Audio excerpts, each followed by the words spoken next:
Hey everyone, welcome. We are so excited that you are here for today's conversation. I'm Katie Mast, Director of Community here at Rock Paper Coin, and your host for today's webinar. If we haven't met before, we're a payment platform built for small business owners just like you that's designed to make invoicing, contracts, and payments easy and affordable so you can focus on the things that matter most to you.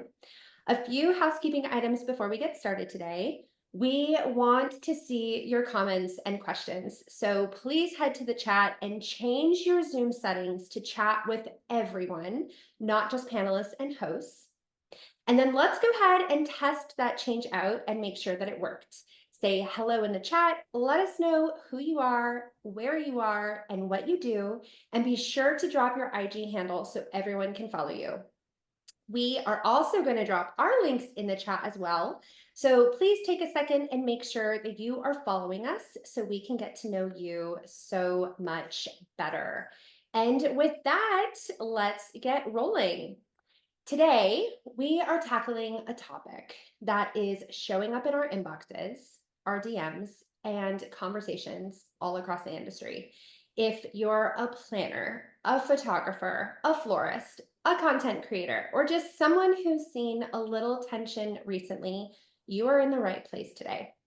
This is a no fluff, real talk conversation to bring us all together and understand where the breakdowns are happening, what the contract should be saying, and how we can all better protect our businesses while still working collaboratively. And to help us do that, I'm thrilled to welcome my friend, industry leader, and expert attorney, Leah Weinberg. Thank you for being here with us, my friend. Oh, industry leader. Thank you for that. I appreciate that. Yeah, thank you for having me. I'm really excited to be here today and excited for this chat. Yes. Well, I want you to kind of dive in a little bit about yourself. And I know that you always have a lovely little disclaimer that you Yes. start with. So, as every attorney, right? Yes, Attorney as is we all showing. do. Please take the stage, do a Yes. little intro, and tell us a little more. Yes. So, hi, everybody. My name is Leah Weinberg. I own Weinberg Legal, which is a law firm based in New York that serves creative entrepreneurs, small business owners, and wedding and event professionals. My background is I started life as an attorney. I took a 10-year detour and was a wedding planner for that period of time. I ran ColourPop events in New York. And then as of the beginning of 2023, I said goodbye to wedding planning and came back to practicing law. This time around, I now represent all of you fine folks and other small business owners. So it's been quite a full circle moment for me. And as Katie mentioned, yes, I do have a little disclaimer. So my disclaimer is that I'm an attorney, but I am not your attorney. This conversation today is just for general information purposes. It is not to be used as specific legal advice.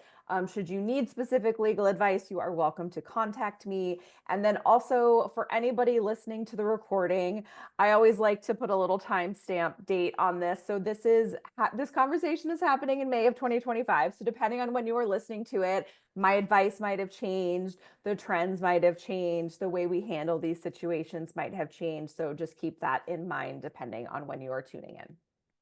I love it. So official. So just put a cap in it. Okay, so my friend, this is happening, right? People are frustrated. Contracts are blurry. Clients are blindsided. Like this is actually causing a real stress. And before we get too deep into the weeds, because wow, do we have a powerful conversation today, I want to ask you why this conversation was so important for you and I to have today. It's because it's a conversation that's happening a lot in the wedding industry, and it's something that it's complicated, but it's not. But like, there's a lot of different moving pieces, so there's a lot of things we need to look at, and the answers are not always super obvious. And I'm a big proponent of everybody should be a team player. We all really need to get along. We all are always, I know it's cheesy, we're all better together, and we truly are. And so I want to help facilitate a conversation on this topic to talk about the legal aspects that everybody might not be aware of, the practical aspects, and how this is just generally, it's a new thing that we're having to deal with, and how it's just kind of a part of all of the lives of everybody in the wedding industry. Yeah, and I've been in this industry a really long time, and I've seen the start and the end of many things, everything in between. And this industry can be territorial and it's gotten so much better. It has, but it's still a thing. Like that still exists. And every pro has their way of doing things, sometimes to the point where everyone thinks that they're right and has reasons for why they do things. But sometimes everyone's kind of wrong also because of it. And I think what makes this topic so tricky is between contracts not accounting for new vendor roles, unclear expectations right from the start. Everyone's intentions start off, I think, pretty good, right? Photographers want to do their job. Content creators want to serve their clients. Videographers don't want someone bumping into their equipment with theirs, right? Like, but without clarity, communication, understanding roles and intentions, things are naturally going to spire. And before you know it, you are literally the subject of a TikTok event you did not ask to be a part of. Do you agree with me? Am I totally off base here? You are absolutely right. Yeah, it's just a lot of again, it is so new and it's such like uncharted territory that we haven't had an opportunity to like clearly delineate roles. I mean, if we think about it, photographers and videographers, if like if particular companies haven't worked together, there's still even room for friction there in terms of how they operate and who's going where and the communication piece and all that stuff. So imagine something as new as a content creator who has just come on the scene within the last 1 to 2 years. And it's like nobody really knows what to do. So you are absolutely spot on in your observations about the situation. Good, good. I always like to do a pulse check. I'm like, is it just me? Like, no, it can't just okay, we are rolling now. Let's get into exclusivity because this is the word I keep seeing come up in big, bold cap lock all over the place. So let's break this down nice and easy. When a vendor, like a photographer or videographer, for instance, has an exclusivity clause in their contract, what does that actually mean in practice? Generally speaking, what that typically means is that no other service provider can provide the same service that they are providing. So, just the general idea is you can't have another photographer for the event, you can't have another videographer for the event. And it does have come up in other vendor categories as well. Like I've seen florists have the same thing in there, designers, planners, it's really it's meant to prevent a lot of things. It's to prevent miscommunications of like a client hiring somebody behind your back. It is meant to, in a lot of cases, prevent those well-intentioned but still interfering family members and friends who might want to come in and do some things and offer some services or happen to bring like a professional camera to the day of. So it's kind of to serve those two purposes and make it clear because just from a practical perspective, if you had two professional photographers, how do we credit the photos? How does the couple, when they're sharing images, like how do they keep separate, like whose is who? So it's also just very much a practical thing as well. Yeah, yeah. And you touched on quite a few things we're gonna get into the weeds a little more on later. But let's say hypothetically, a content creator shows up and starts filming. Who's actually in violation? The content creator, the client, the planner who didn't even know that the client booked them? Right. Can you clarify the chain of liability for Yeah. us?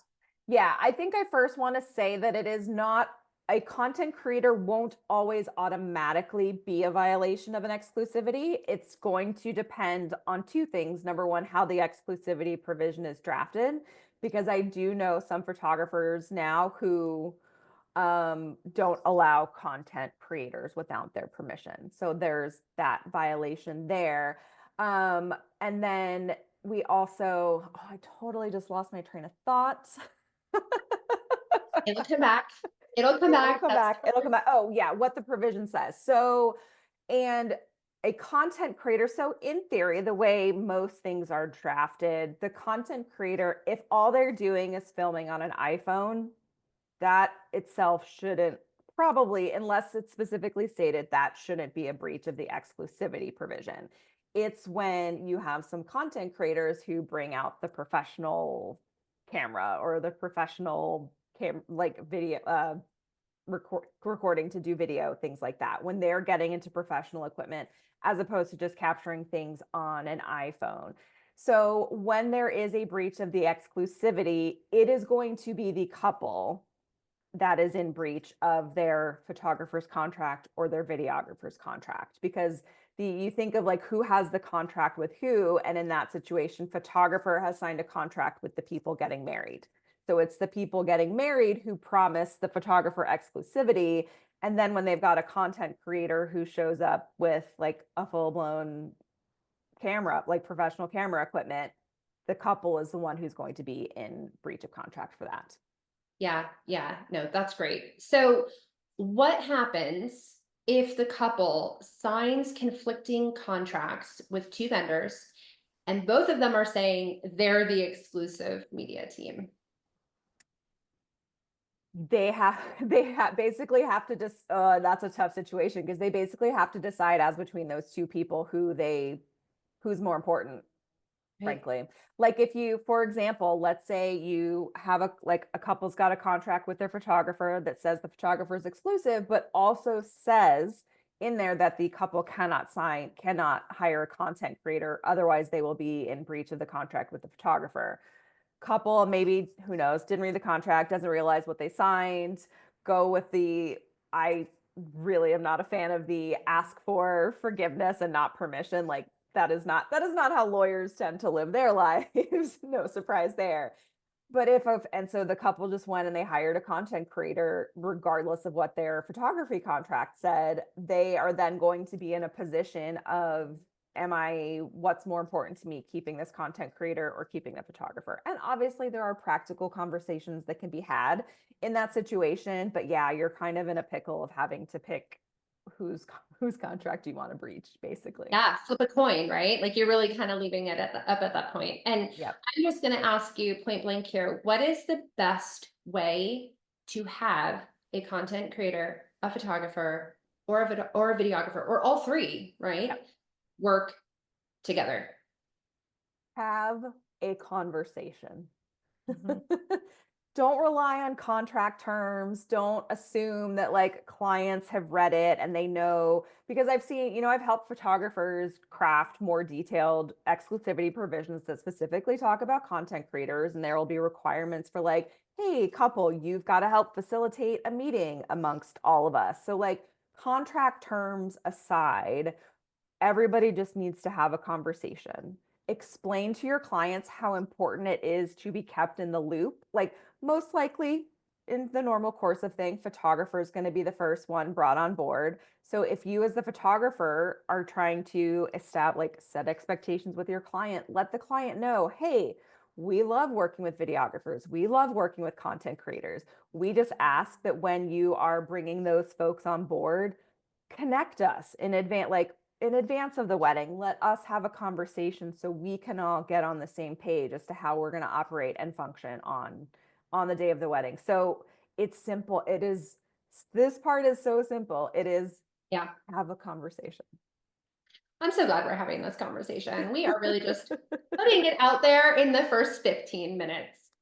Okay, so let's flip to something that we can control, which is our contracts. Yeah. Okay, so when it comes to contracts, I think you can't update it enough is my opinion. If you're not adjusting, adding, or refining something in your contract after every season, to me that's scary, or maybe that's just me. I mean, I know I had some events where I was literally adjusting my contract the next morning Yes. because Same. I knew that I didn't want to live through whatever I had just encountered again, right? Same.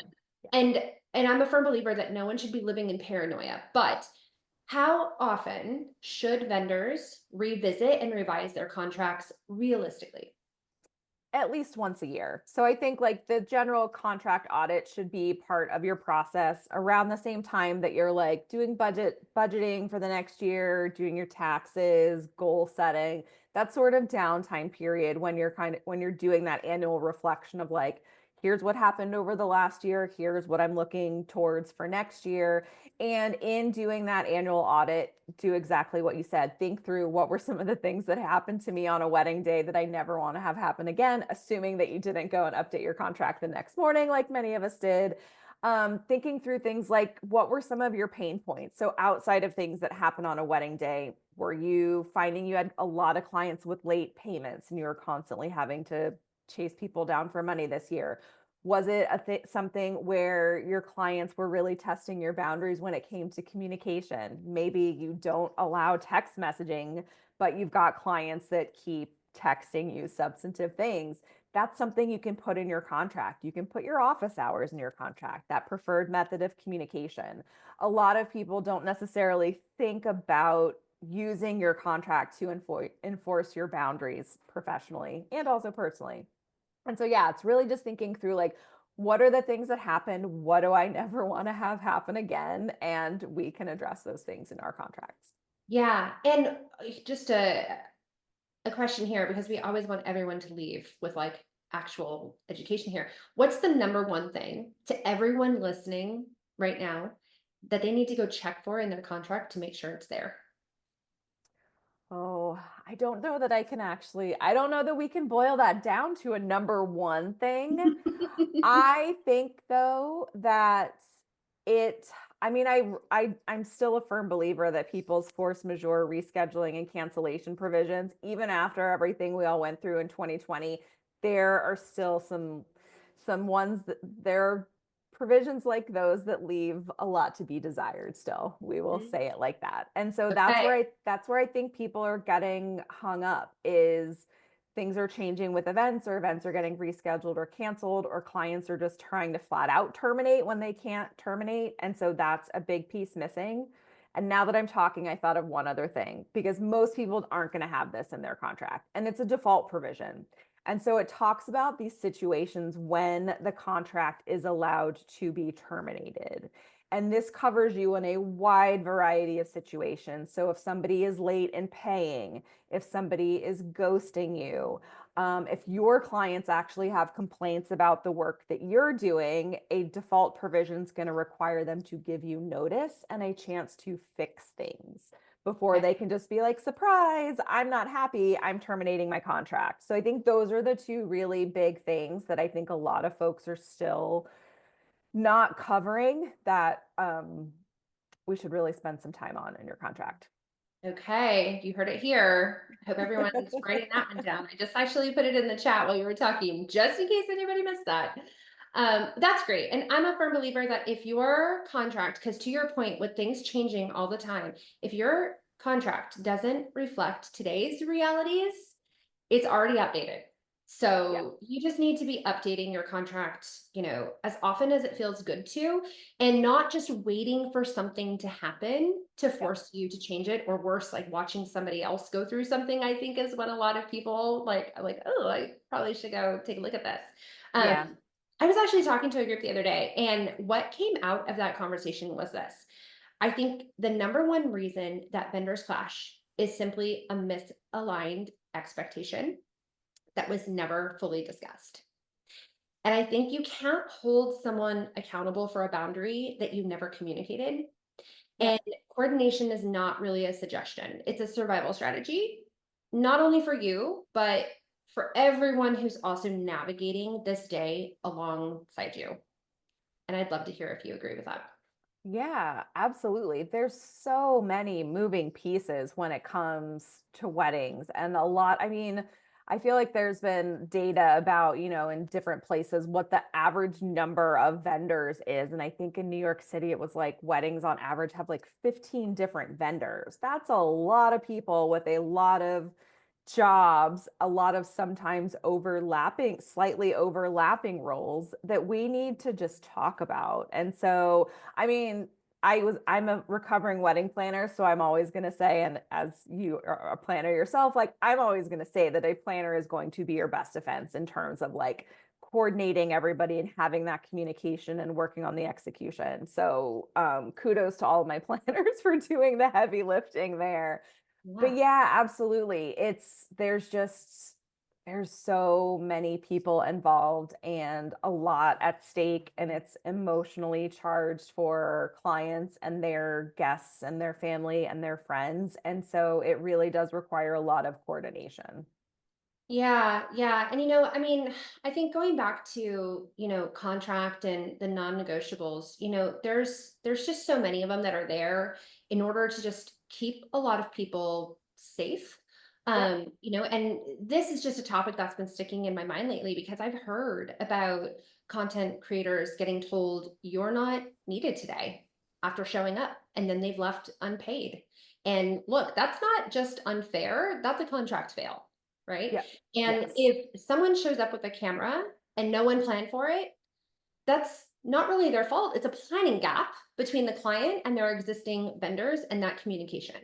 So please, content creators, make sure your contract leaves you protected, regardless of whether this happens to you or not, and take steps to make sure that everyone knows that you're going to be on site, what you're there to do. There's like so much, that we can do so much better outside of the planner, Yep. outside of the client, and we're going to get into that in just a little bit. But Yeah. before we move on, let me ask you this.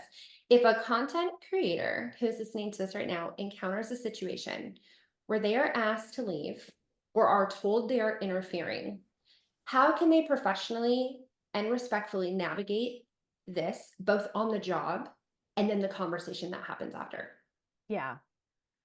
We actually need to address that from the very beginning. It should be in their contract. And that's why, and that's what's going to make that uncomfortable situation a little bit more straightforward and a little less emotional to handle. Because I personally think that a content creator's contract with their clients, with the people getting married, should say, hey, it is your responsibility to like make sure that I am not violating anything. And if my just my mere existence, if my mere presence on the wedding day causes you to be in breach of this, or somebody is requiring that I leave, you as a content creator, your contract needs to make sure you still get paid at the end of the day, that it's not your fault.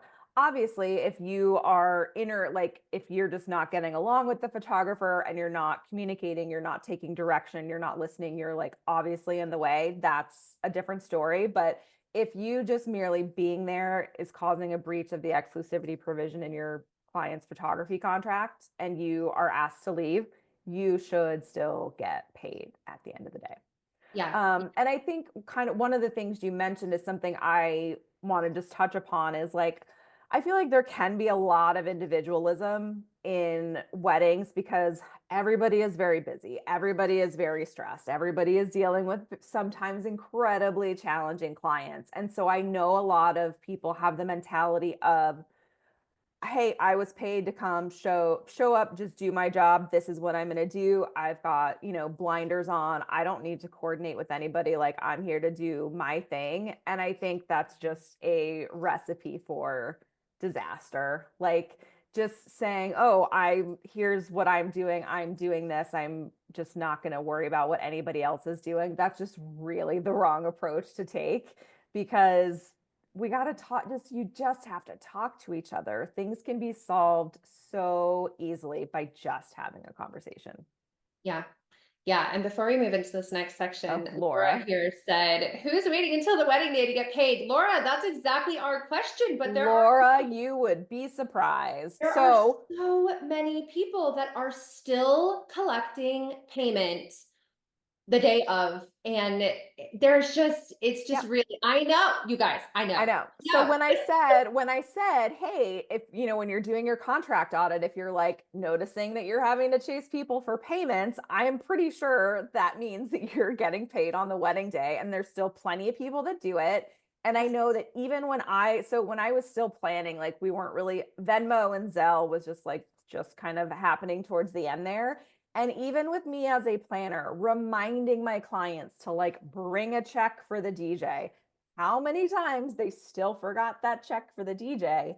And so my point there is if you're chasing clients down a lot for payments and and your payment is due on the day of the wedding, move that up at least 2 weeks so that we are getting paid in full. Because I also believe outside of this conversation, but side note here, that if you don't get paid before the wedding day, that is an event of default, and you should theoretically have the option to not show up and do your job. Like, you've got to, that's what a default provision is for. If you're not getting paid, you have something to concretely point to and say, hey, if I'm not getting paid, I'm not showing up for your event.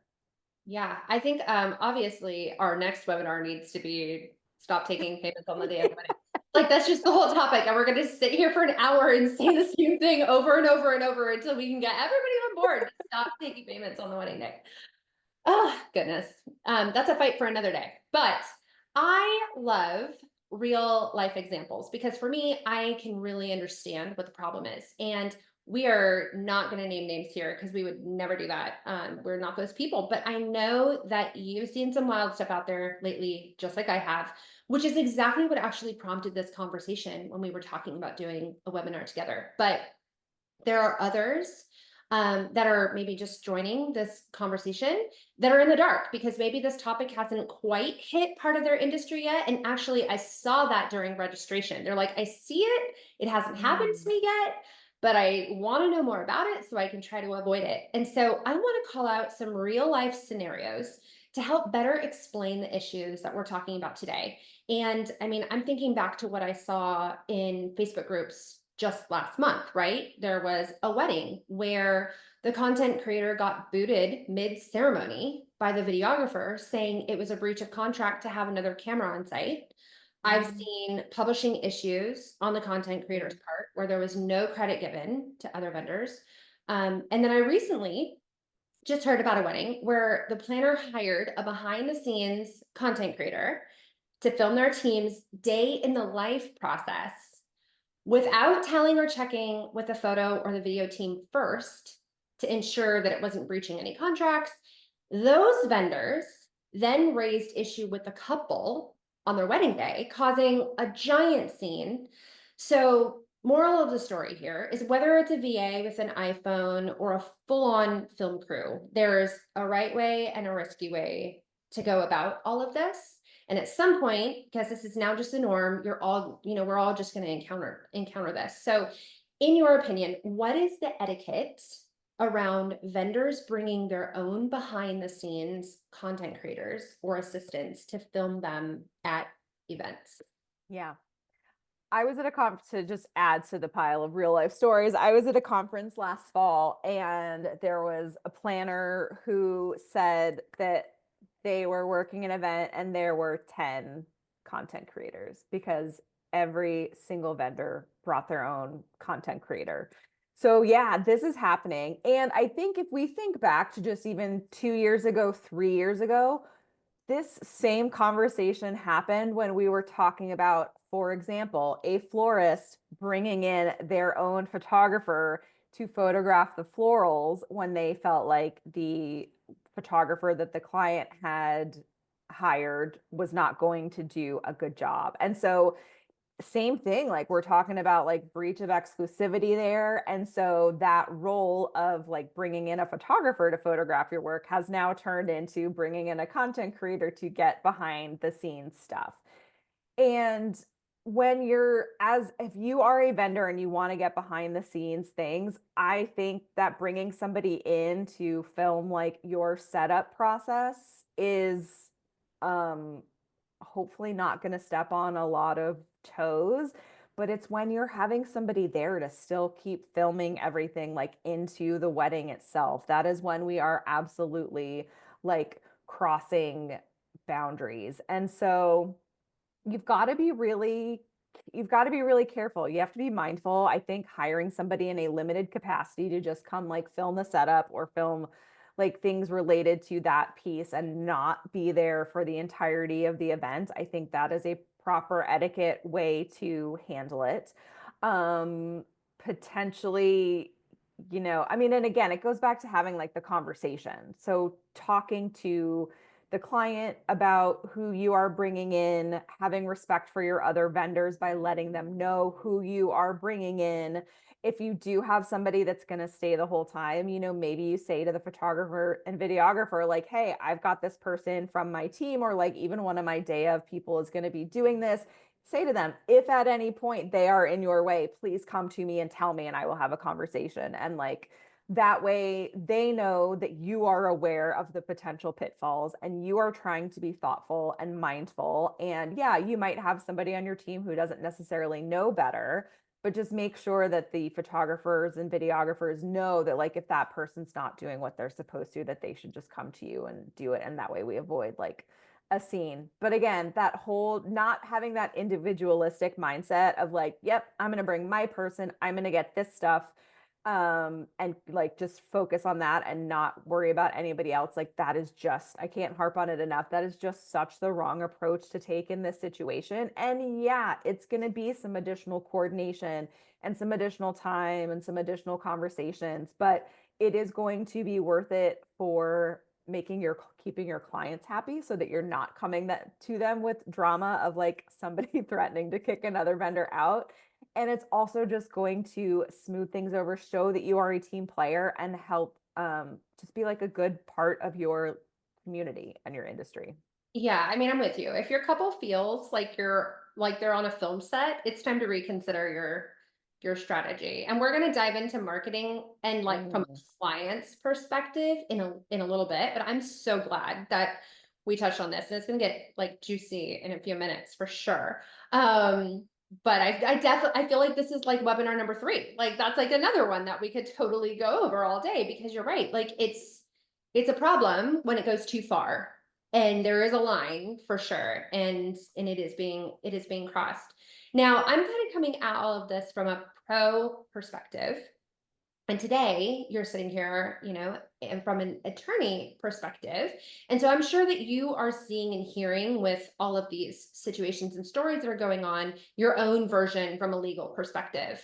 I'd love to know if there's any scenarios that are sticking out in your mind from that perspective, because we're probably not thinking about things the same way that you are. And what is the lesson to be learned here that pros can take away from that?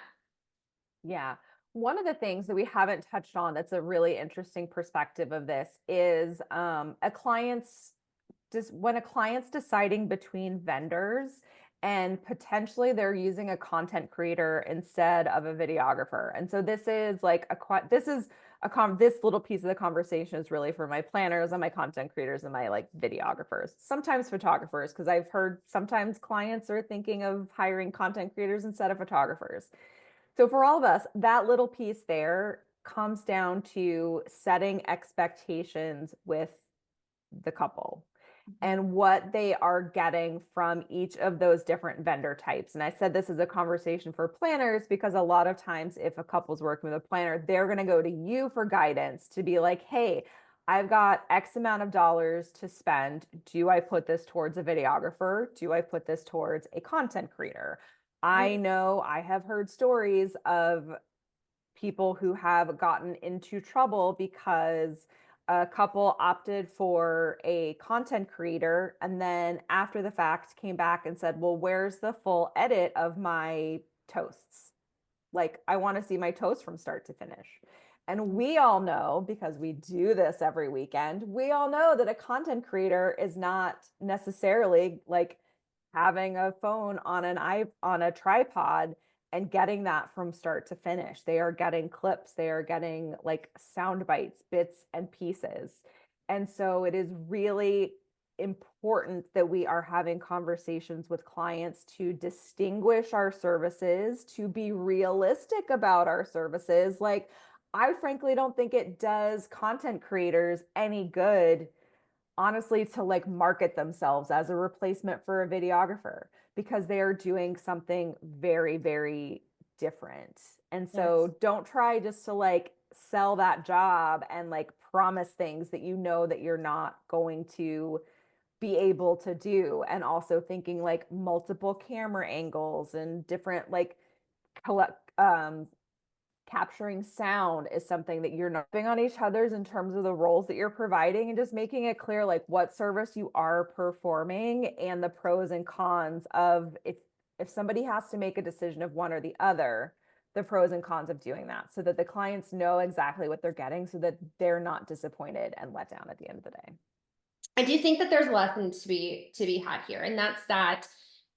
you know, these situations, right? The problems didn't start just on the wedding day or just on the event day, right? It started before with a lack of communication or something missing in the conversation. I want this. Can you provide X, Y, and Z, right? And it's a very easy yes or no.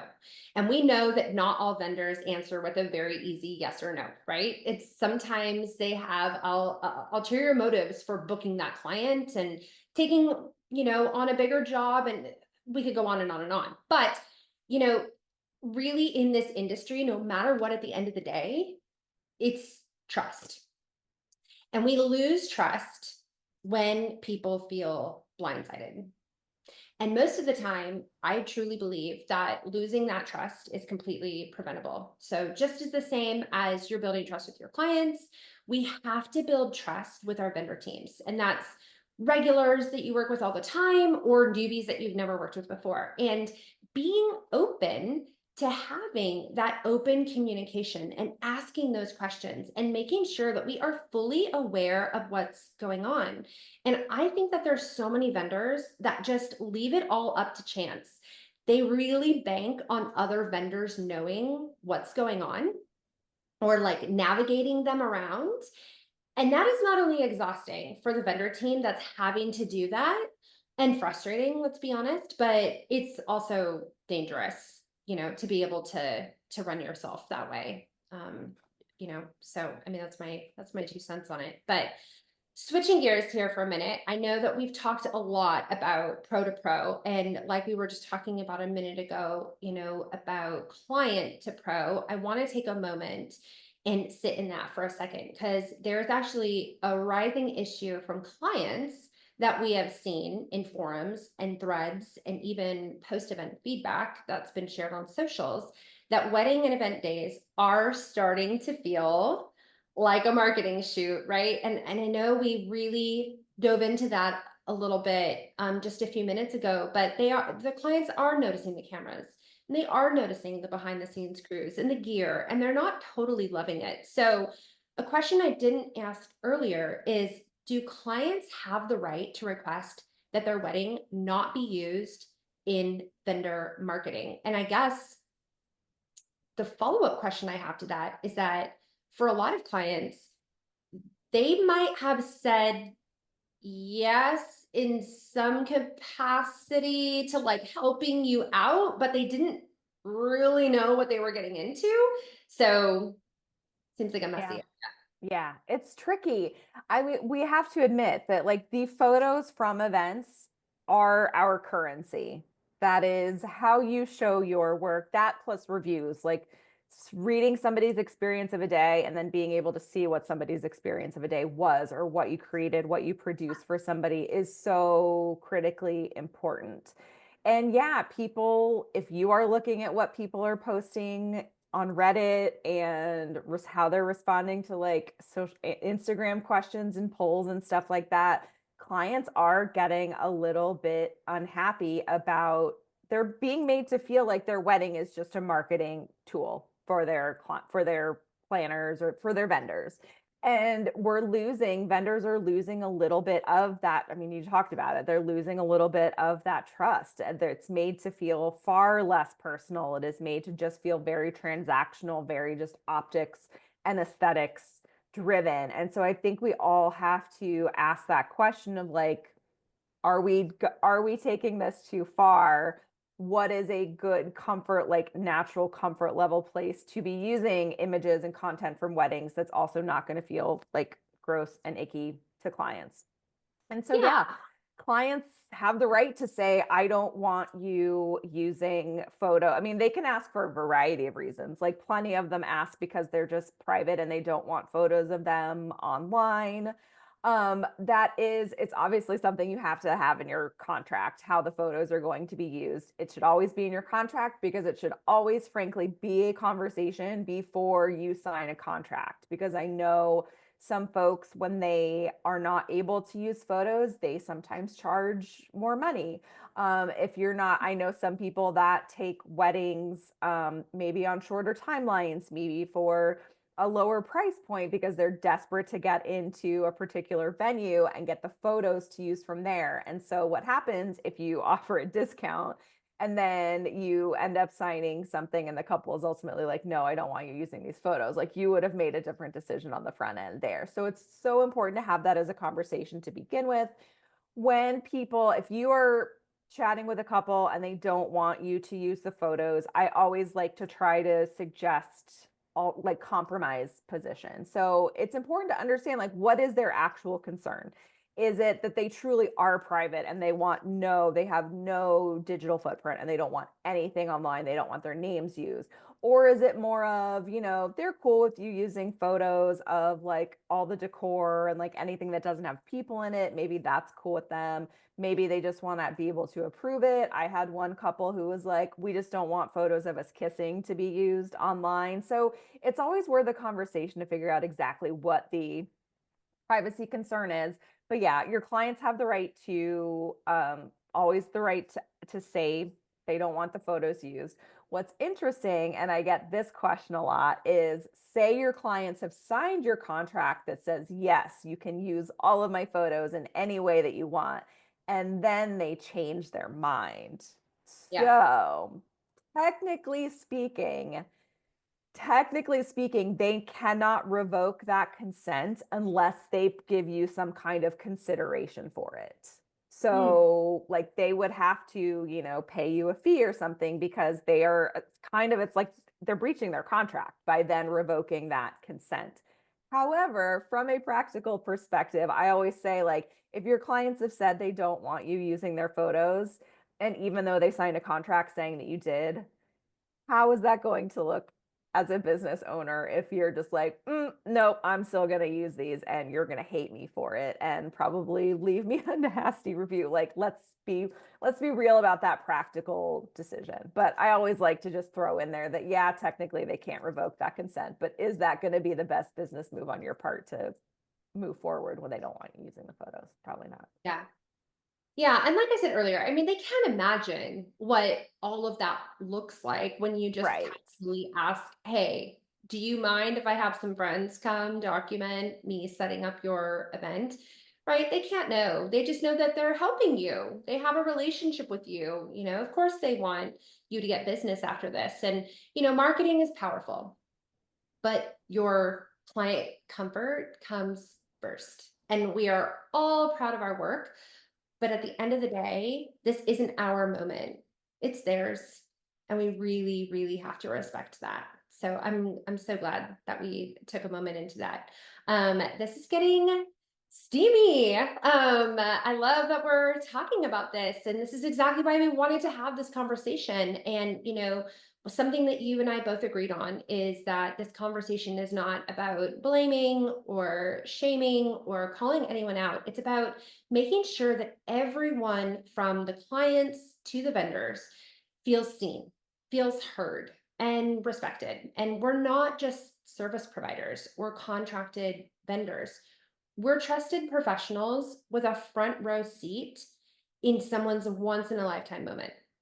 And it's incredibly important to remember that. And, that said, I'd love to dive into how we as an industry move forward from here, because this isn't just about legal protection. This is also about protecting relationships and bettering our industry as a whole. And to do that, not just legally, we can proactively avoid a lot of these issues. And we have dove into so many of them a little earlier today, but some other things that just come to mind, and I know you have some favorites too, so I want to hear your best practices. But some that come to mind are like chatting it up beforehand, right? Meeting with clients or emailing vendors before the day to get to know each other and make sure everyone's on the same page about who's doing what. I mean, I can't recall the last time that I got an email from someone like that who was just like, "Hey, I just want to introduce myself. Like, we haven't worked together before. Like, this is who I am. This is, just casual conversation and making sure that we're on the same page." Laying out the day, right? We fully depend on certain vendors to build this incredible timeline of everyone's lives and where they're going to be. but you can build one for yourself too and share that and really just showcase like when people can expect you to be here and there and what you're going to be doing and how you're going to be doing it. Like that transparency is important, right? But also very refreshing.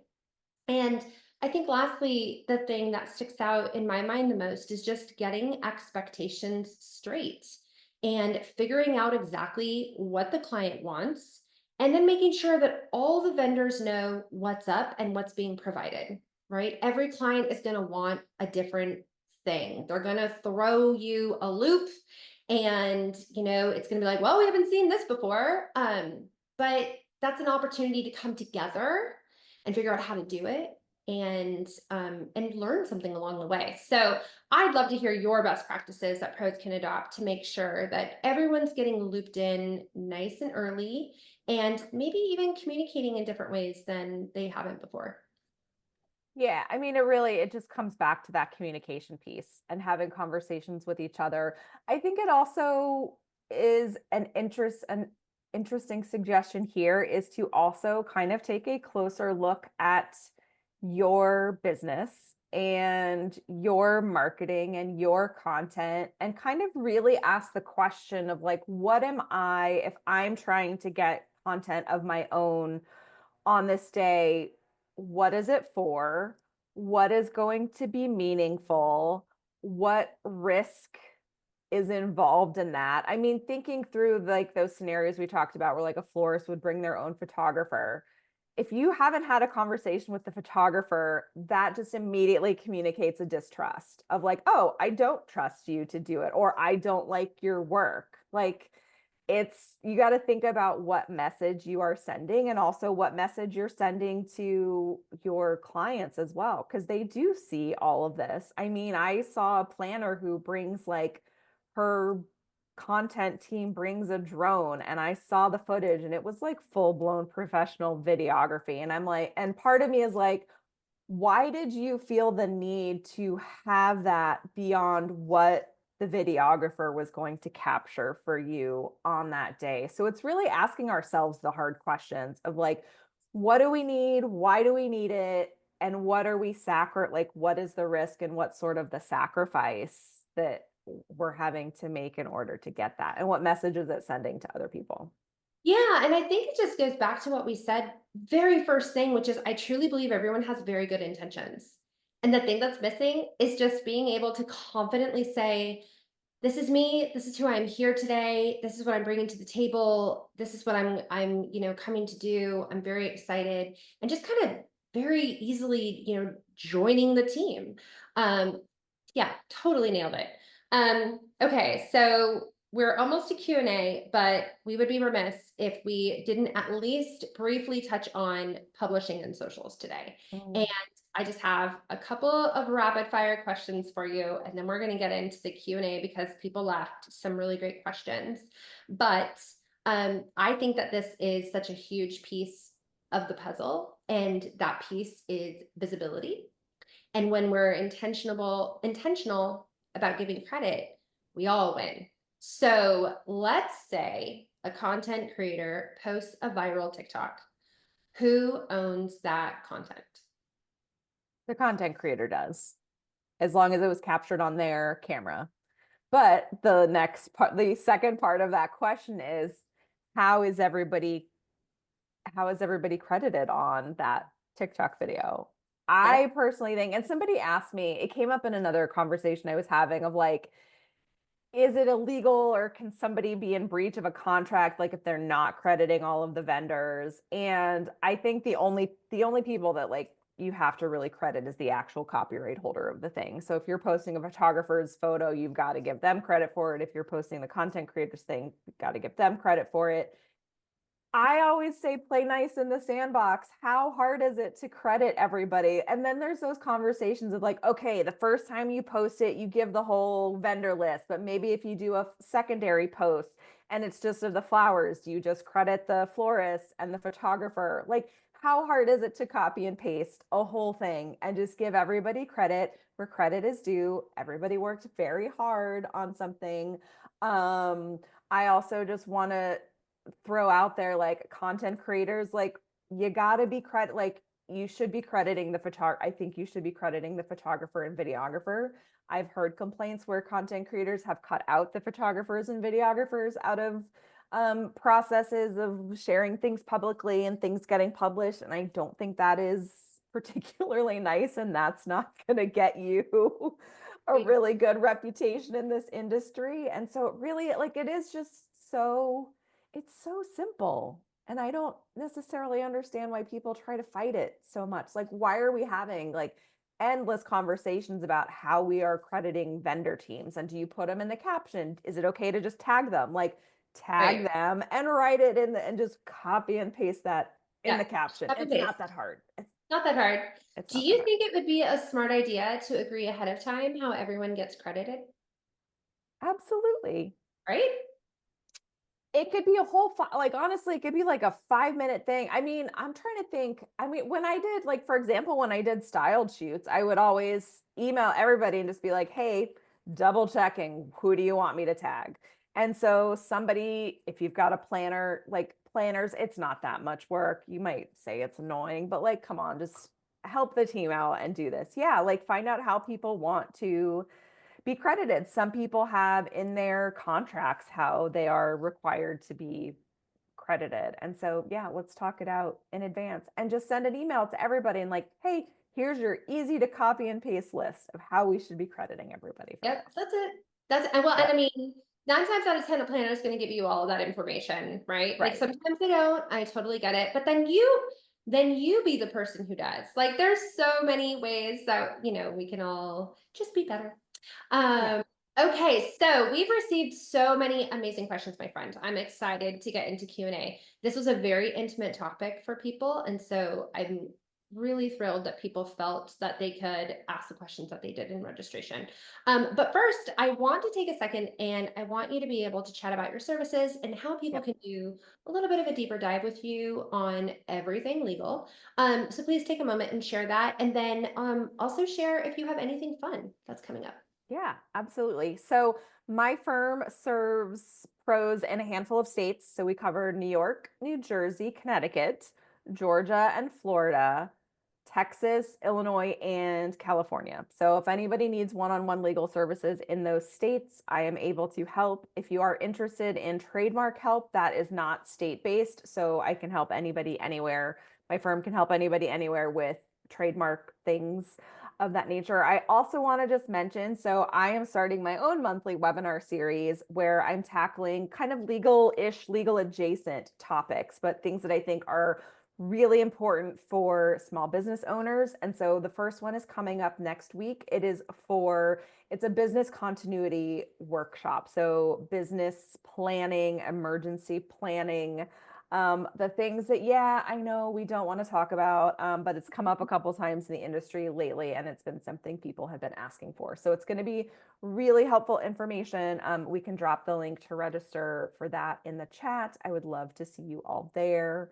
Yeah. And also I have a really fun weekly series on Instagram called the ABCs of Legalese, where I'm breaking down difficult legal terms in like 1 minute, minute and a half long videos to help everybody. I love that. That's fun. Also, just side note, my friend, for you to know, while you were sharing that, I was just going through the chat and we have such a diverse group of attendees here today. This is amazing. I was just looking at everyone's hellos and I mean, we've got so many different vendor types in this chat with us today, and I just want to say thank you for being here. Like the hard work starts here, hearing the conversations and getting new information and being open to hearing about things. So just good job, everybody. Okay, so I want to get into Q&A. I know we've got a couple minutes here. I know we can do this. Let's get started. So first question. How should we work around and have combos about content creators who bring point and shoot cameras and essentially stand next to us and photograph with that? Is that technically a breach of sole photographer in our contracts? Yes. Yes, Yeah. it is. The thing So that I love about Q&A is also for a lot of it, it's just like, I just want validation that the yes. thing I believe is correct. So, One actually helpful side note in here too, that I've seen some photographers say, and it's not even always solely related to the content creator scenario, but I know photographers who have in their contracts that say that when they are doing posed photos or posed portraits, that nobody else is allowed to take photos. Like even guest photos are not allowed to take photos mm, of that, partly because there is their own like special sauce sometimes in how they are posing people. And so yeah, like you can make sure that a number one, if a content creator has a point and shoot, that's probably going to be a violation of your exclusivity provision. But also you can say just in general that people also can't take photos of like things that you have posed yourself if you're interested. okay. Now, I know some of these we might have already talked about earlier, but I think it's just good, just in case, Yeah. to touch on them again. This says if multiple vendors have conflicting contracts with the same client whose contract takes priority, kind of said Yep. earlier, it's a little bit of a flip of a coin on the client. Yes, they're going to have to figure out. Yeah, the client will have to figure out in that situation whose contract they ultimately want to breach, or they're going to need to have, like we said, you also can always have that conversation because your vendors have the ability to basically waive a breach of their contract and say, okay, you're doing this. Technically, it's a breach of my contract, but I'm not going to call you in default. So, like, a conversation is always worth having. Yeah, absolutely. Try to negotiate, try to find a middle median before just walking off for sure. Can other vendors, i.e. photo, legally require you to use one of their in-house content creators and or refuse to work with an outside content creation vendor? Yes, yes to both. Yep. And I've seen some photographers have started doing that. They're bringing the content creation in house and saying to their clients, hey, if you're signing this contract and you want a content creator, you have to hire one through me.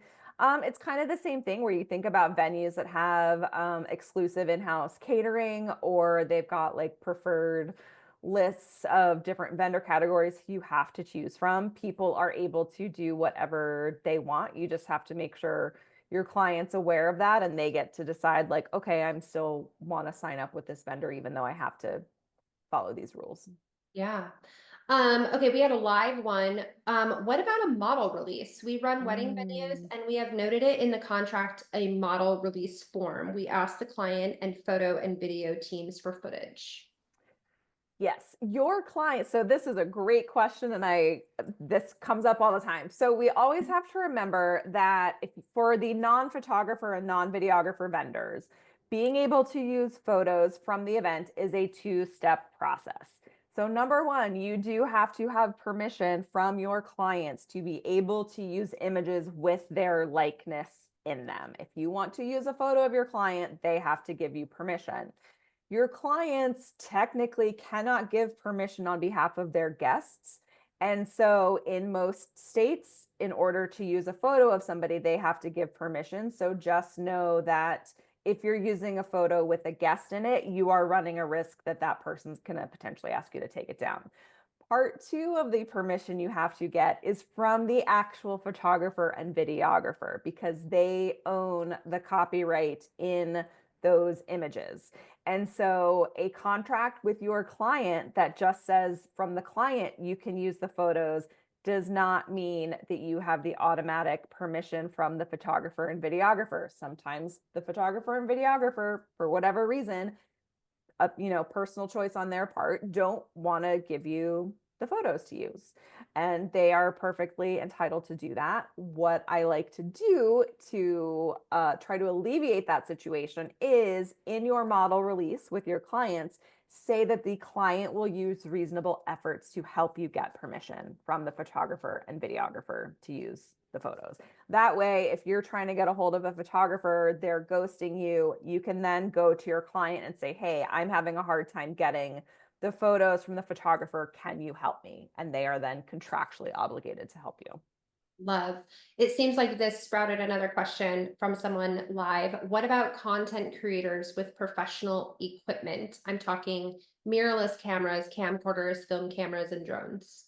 That's a violation. I mean, most likely based on how an exclusivity provision is typically drafted, that is going to be a breach of contract. Now, if you have a photographer that doesn't have an exclusivity provision, it doesn't, then you're fine. It doesn't matter. So it really is going to come down to what is the specific language in a photographer or videographer's exclusivity provision.